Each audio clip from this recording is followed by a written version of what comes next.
Congress RJD के मंच से गाली, भद्दी गाली केवल मेरी मां को नहीं दी गई है, ये भद्दी भद्दी गाली करोड़ों माताओं बहनों को दी गई है। तो अगर मोदी जी वाकई में ये मानते हैं कि किसी के मां को गाली देना मतलब पूरे देश के महिलाओं का अपमान है, तो सबसे पहले मोदी जी को देश के महिलाओं से माफी मांगना चाहिए, क्योंकि उन्होंने भी किसी के मां को जर्सी गाय कहा था, उन्होंने भी किसी महिला को 50 करोड़ की गर्लफ्रेंड कहा था, उन्होंने भी किसी महिला को कांग्रेस की विधवा कहा था, और उन्होंने भी किसी महिला के लिए दीदी और दीदी का नारा लगाया था, उन्होंने भी किसी के मां के बेटे के डीएनए पर सवाल उठाया था।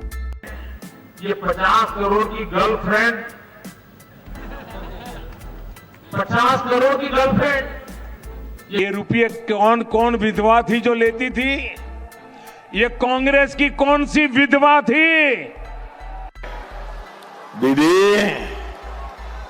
ओ दीदी, दीदी, ओ दीदी, सारी की सारी पूंजी, सारा पुण्य खींच करके ले लिया भाइयों बहनों। तब मुझे लगा कि शायद डीएनए में ही कोई गड़बड़ है।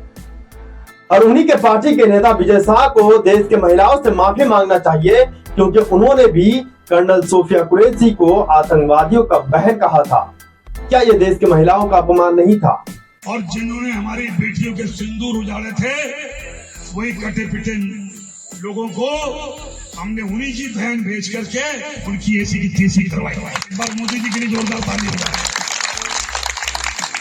उन्होंने कपड़े उतार उतार के हमारे हिंदुओं को मारा, और मोदी जी ने उनकी बहन को उनकी ऐसी की तैसी करने हमारे जहाज से उनके घर गए। उन्हीं के पार्टी के प्रवक्ता प्रेम शुक्ला को भी देश के महिलाओं से माफी मांगना चाहिए, क्योंकि एक डिबेट में उन्होंने भी सुरेंद्र राजपूत की मां को गंदी गंदी गालियां दिया था। इंदिरा गांधी, अरे तलवे तुम जानते हो, तेरा बाप जानता है, तेरी मां रंडी है, तुम्हारा खानदान नहीं।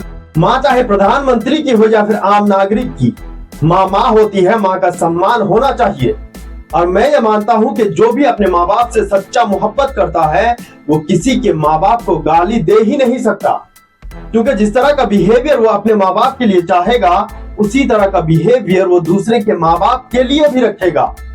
आप मेरी इस बात से सहमत है या नहीं, कमेंट में जरूर बताइएगा।